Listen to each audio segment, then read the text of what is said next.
Olá, seja bem-vindo ao Universiência, o primeiro programa brasileiro de TV aberta e internet, que é realizado por meio de uma parceria entre TVs e universidades públicas nordestinas. Aqui você tem a oportunidade de acompanhar o que os cientistas estão produzindo no Nordeste. Vem com a gente conferir. Universidade Federal da Paraíba cria substituto de painéis fotovoltaicos para captação de energia solar. E ainda, você já ouviu falar em arquitetura vernacular? Pois cientistas da Universidade Federal do Sul da Bahia explicam pra gente.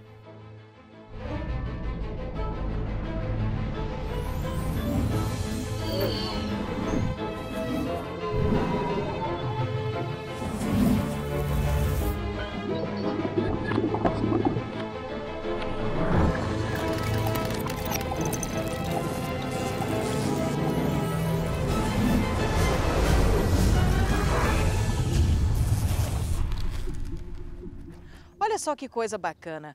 Um dispositivo criado por pesquisadores da Universidade Federal da Paraíba dispensa o uso dos painéis fotovoltaicos, que são placas utilizadas para captar a luz do sol e transformá-la em energia. O equipamento lança mão de uma tecnologia inovadora.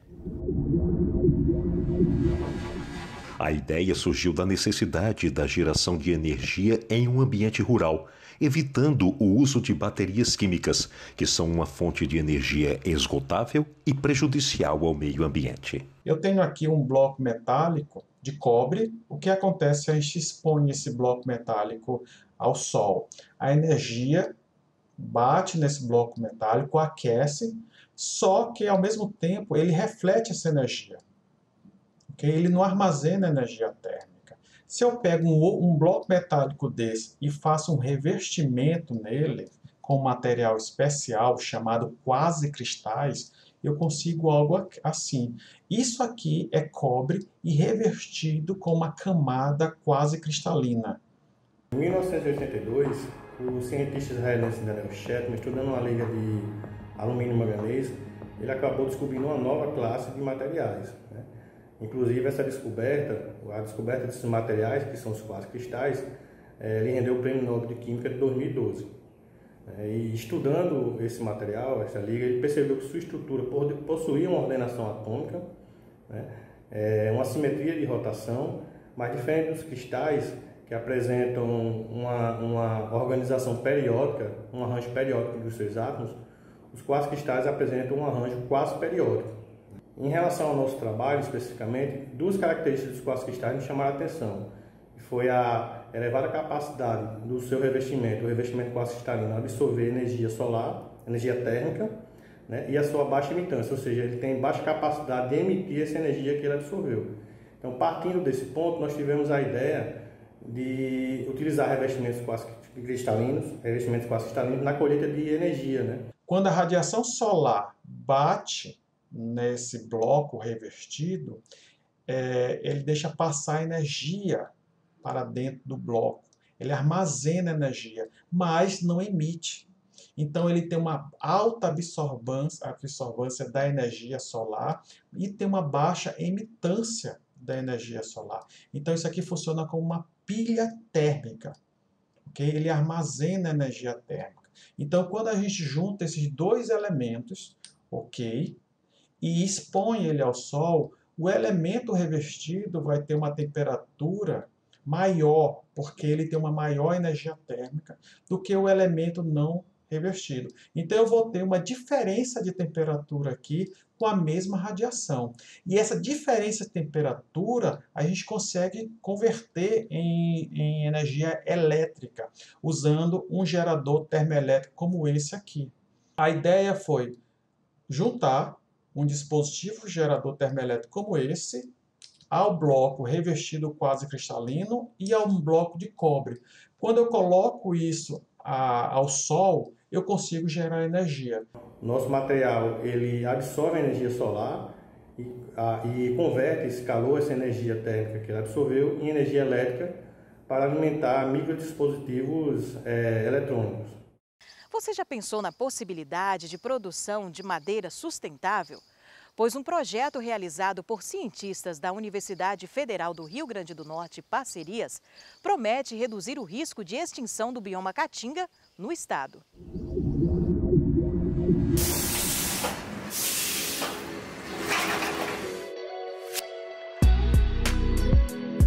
Uma das 189 empresas ceramistas existentes no estado potiguar investiu R$10 mil em um projeto da Universidade Federal do Rio Grande do Norte que busca investigar a interação entre a qualidade, o desempenho técnico e a viabilidade econômico-financeira da madeira de floresta plantada de eucalipto. Uma das maiores dificuldades atuais para o ceramista é a escassez de insumos necessários para o seu processo de queima. É justamente a dificuldade de encontrar lenha. O estudo, que visa atender à demanda de combustível durante queima de produtos de cerâmica vermelha, reúne 4 pesquisadores que atuam na área de experimentação florestal da UFRN, em Macaíba, a 32 quilômetros de Natal. Essa proposta de floresta energética de ciclo curto vem exatamente com o interesse de, entre outras vantagens, não ter que esperar tanto tempo para voltar a uma unidade de produção anual, que é como a gente chama dentro de uma área sob manejo, para ver a exploração. Na área de 3 hectares, foram implantadas em 2013 3.024 árvores separadas em 16 blocos. Cada um deles tem 189 árvores, das quais 3 foram selecionadas para estudos que integram o TEX, um programa cooperativo de alcance internacional. Os resultados encontrados aqui afirmam que esse processo de produção de madeira se mostra em volume suficiente para atender demandas mercadológicas. Nós já temos aqui um mercado, né? Porque as pessoas visitam, isso aqui está sendo colocado como uma vitrine, essas madeiras mais grossas, né, e com uma uniformidade, já existe um mercado que seriam para os mourões, né, muitas vezes, após o tratamento, também pode ser usado para a construção de paradas de ônibus. Dos 10 materiais genéticos implantados na área, 5 foram selecionados. Estudos como esse mostram quais são os clones em que adensamento de plantio isso é possível, uma vez que se pretende ter um maior volume de madeira no menor tempo para atender uma maior demanda e, de forma inquestionável, a floresta plantada nesse quesito é muito superior ao que a gente pode extrair da caatinga em função do próprio ritmo de regeneração do bioma. A demanda por madeira como fonte de energia no estado ultrapassa as 800 mil toneladas de metros estéreos por ano. O setor industrial é responsável por 60% desse consumo, bem mais que a soma dos setores domiciliar e comercial. A exploração da caatinga atende 90% da procura.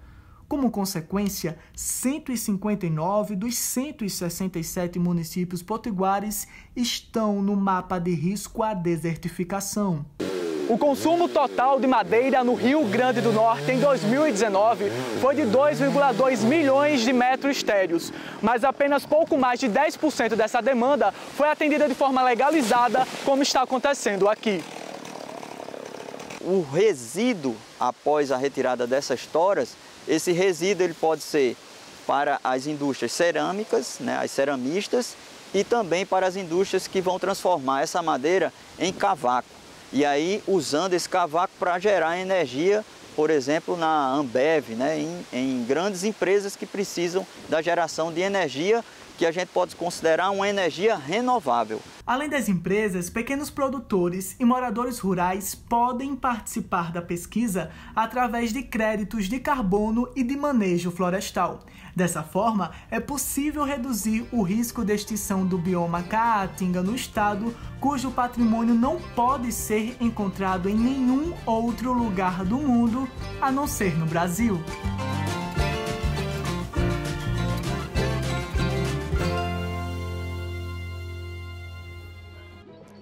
E daqui a pouco o Universiência volta trazendo mais informações a respeito das pesquisas científicas no Nordeste. Até já!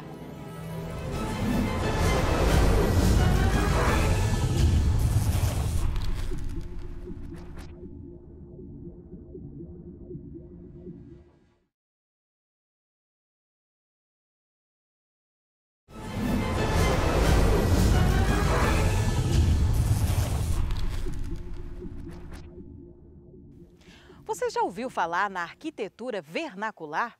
Pois saiba que ela prima pela sustentabilidade e cultura na habitação. E pesquisadores da Universidade Federal do Sul da Bahia explicam pra gente como funciona.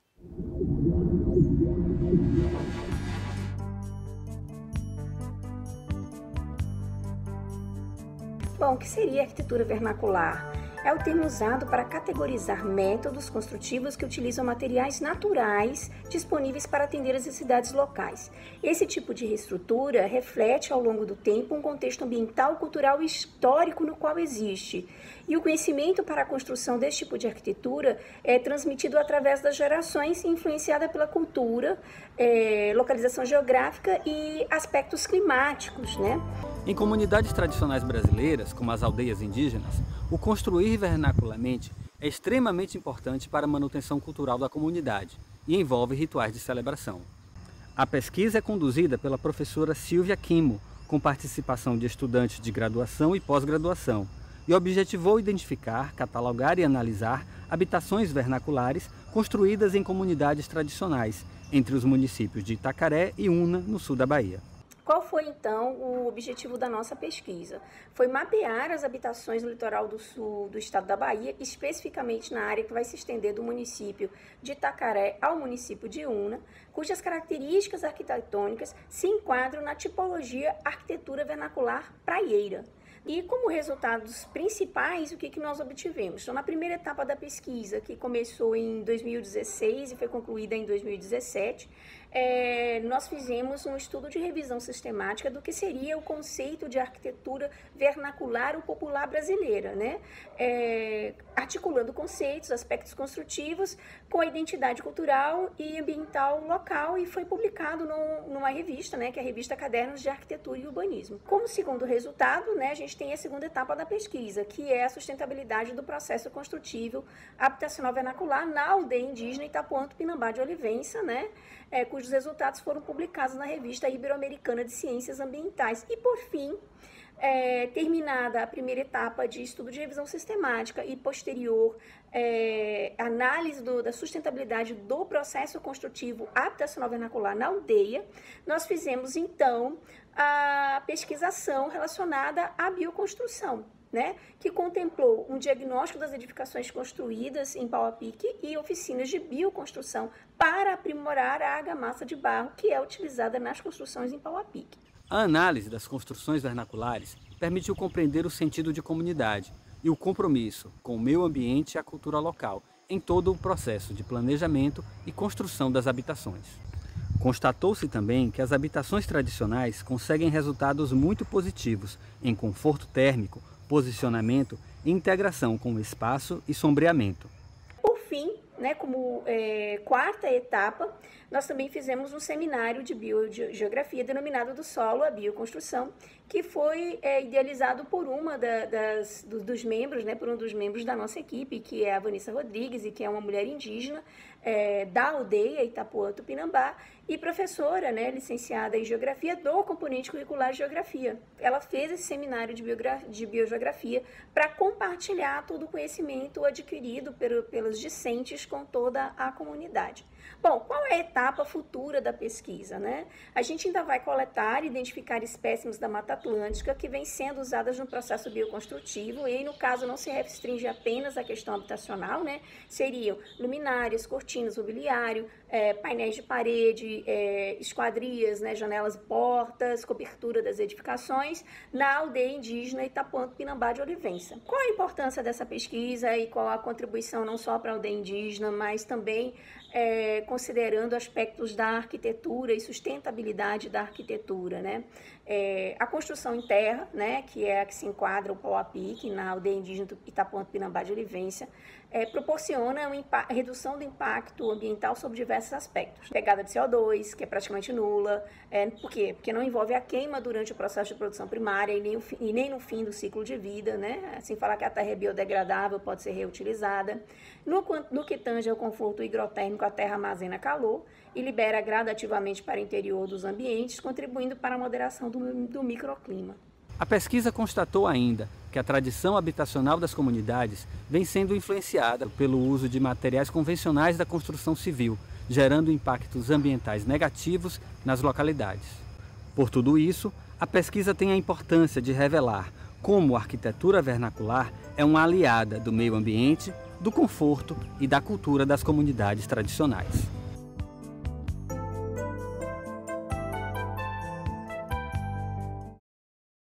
A inteligência artificial pode ser uma aliada das grandes indústrias. E professores e alunos da Universidade Federal do Ceará sabem bem disso. Desde o ano passado, eles estão com uma parceria com uma empresa de cimento. A ideia é criar um sistema para automatizar o moinho e o forno da fábrica, localizada no município de Quixeré, no Ceará. Esse projeto já de Quixeré seria fabricar a matéria-prima do cimento. E o interessante também é que não é somente a Apodi Quixeré, a gente está tendo muito contato também com a Titan, né, que é uma empresa grega, que então, assim, esse projeto ele se estendeu não somente para a questão da localidade, mas é um projeto que agora ele está tendo um caráter internacional. O grupo da UFC já tem experiência quando o assunto é automação. No ano passado, eles desenvolveram um software para gerenciar de maneira autônoma o moinho de cimento da Apodi no Pecém e conseguiram otimizar a produção. Agora o desafio é parecido, mas um pouco maior. Enquanto no projeto do Pecém, nós tínhamos um moinho que trabalhava com volumes aí de 60 a 80, 90 toneladas por hora.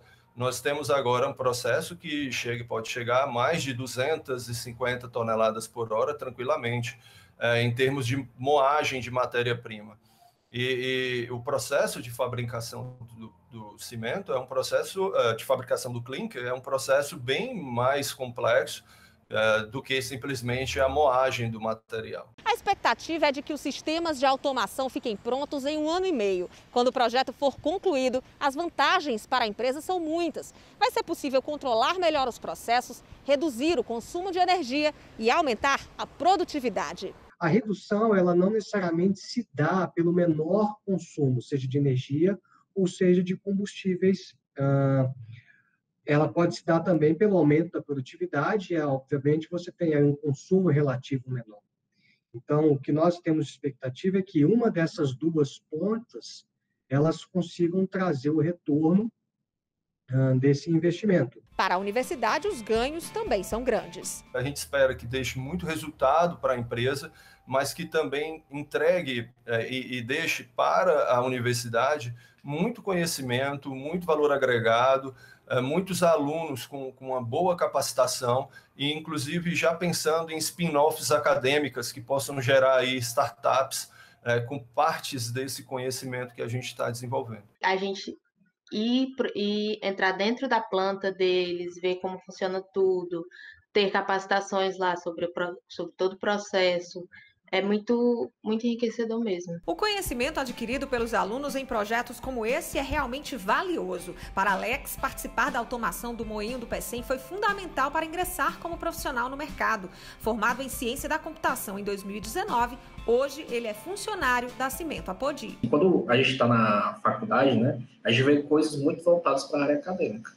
Com essa oportunidade que a Apodi forneceu para a gente pôde ver o que estava sendo utilizado no mercado e pôde utilizar coisas que a gente aprendeu na faculdade no mercado mesmo. Eu achava que eu gostava muito da área acadêmica, mas depois que eu fiz o projeto e conheci como é e tudo mais, eu me apaixonei pelo mercado.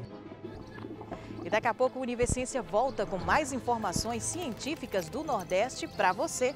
Até já!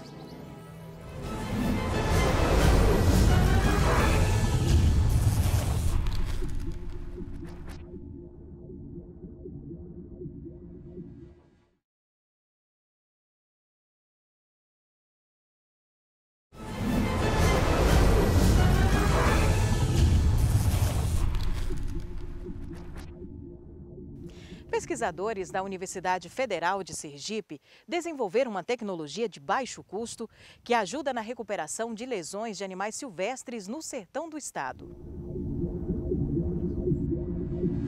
As lâminas de hidrocarboneto, muito utilizadas pelos dentistas na confecção de moldes dentários, agora têm outra finalidade.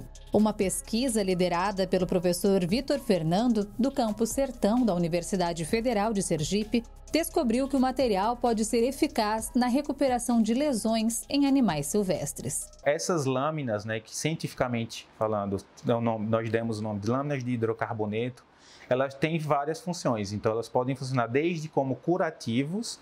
Então, no primeiro paciente, que foi atendido em 2018, que foi esse vítima de um atropelamento por um trator, e o segundo paciente que veio do município de Lagarto, também vítima de um atropelamento por um automóvel, eles passaram por esse procedimento simplesmente para reconstruir, pensando em um curativo.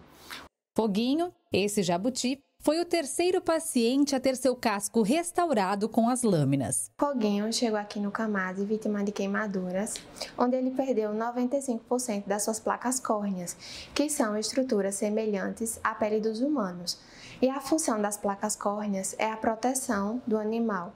Nós avaliamos o animal, fizemos o exame físico, mensuramos todo o casco desse animal, que é essa estrutura aqui. Entramos com tratamento medicamentoso e também realizamos a reconstrução total das placas córneas com a lâmina de hidrocarboneto, que 75% da sua composição é de parafina e o restante são de óleos e corantes. Ele precisou passar por um enxerto sintético utilizando essas lâminas, que são relativamente baratas, pensando no custo-benefício. Então, o procedimento gira em torno de aproximadamente R$30 para a gente finalizar. É um material que não é tóxico, é leve, e após o tratamento por diferentes temperaturas mais elevadas, temperaturas mais baixas, a gente consegue fazer com que essa cera, que seria mais flexível, mais moldável, ela fique mais rígida, com um aspecto mais semelhante de plástico. Então, realmente, ele vai simular a carapaça desse jabuti.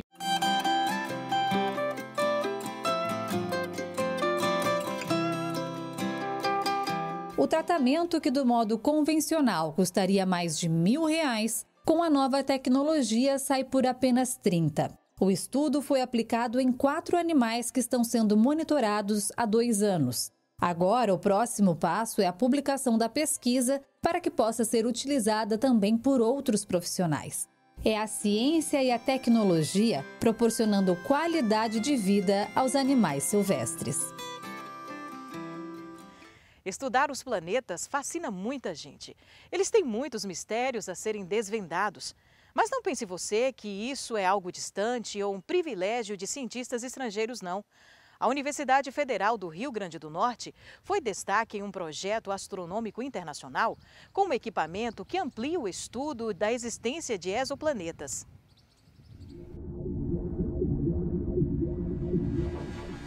Não é de hoje que físicos e outros pesquisadores estudam a existência de outros planetas e o que acontece fora do sistema solar.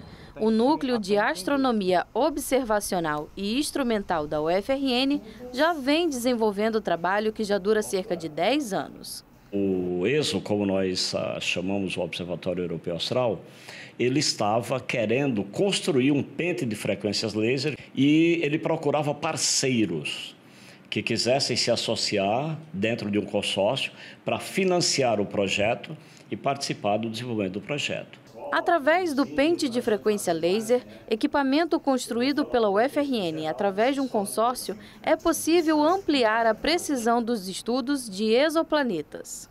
Ele é uma régua, ele é um instrumento que você utiliza para calibrar a intensidade da luz que você recebe das estrelas. É a combinação de uma fonte de raios laser com um relógio atômico, um relógio ultra preciso que vai oferecer estabilidade ao longo de décadas, se assim for necessário. E o porquê de pente em si é porque quando você analisa o espectro da luz, que é calibrada por esse instrumento, esse espectro ele mostra linhas tão próximas e tão bem organizadas umas em relação às outras que lembram um pouco o pente de cabelo que nós utilizamos no nosso dia a dia. O fato do planeta estar girando em torno está orbitando a estrela, essa órbita ele está provocando um certo bamboleio na estrela, um movimento na estrela. Então, esse movimento que a gente consegue detectar com essas medidas, com esse instrumento. Então, agora, com ele, a gente vai poder detectar precisões da ordem de centímetros. Então, a gente vai poder detectar planetas do tamanho Terra em torno de estrelas exatamente como o Sol. A importância do projeto vai além do viés científico, como explica o professor Izan de Castro. O estudo dos exoplanetas ele permite a gente entender melhor a própria formação do nosso planeta, como é que o nosso planeta evoluiu. E aí, do ponto de vista social, aí, o fato da UFRN estar introduzida em um projeto desse tipo, esse projeto é um projeto de tecnologia de ponta, né, da mais alta tecnologia que a gente tem hoje no mundo. Então, realmente, a UFRN está participando como pioneira de um projeto desse tipo, que tem o potencial de ser esse instrumento o primeiro a conseguir detectar um planeta semelhante à Terra. Então, aí isso vai trazer muito potencial para os estudantes, também para os próprios professores, para a formação, para as pesquisas que os professores vão poder desenvolver e também até em toda a parte de engenharia, tecnologia, construção de laboratório, tudo isso são legados que certamente esse tipo de projeto traz para o UFRN, né? O Universiência de hoje fica por aqui. Muito obrigada por sua companhia. A gente se encontra na próxima edição. Tchau, tchau.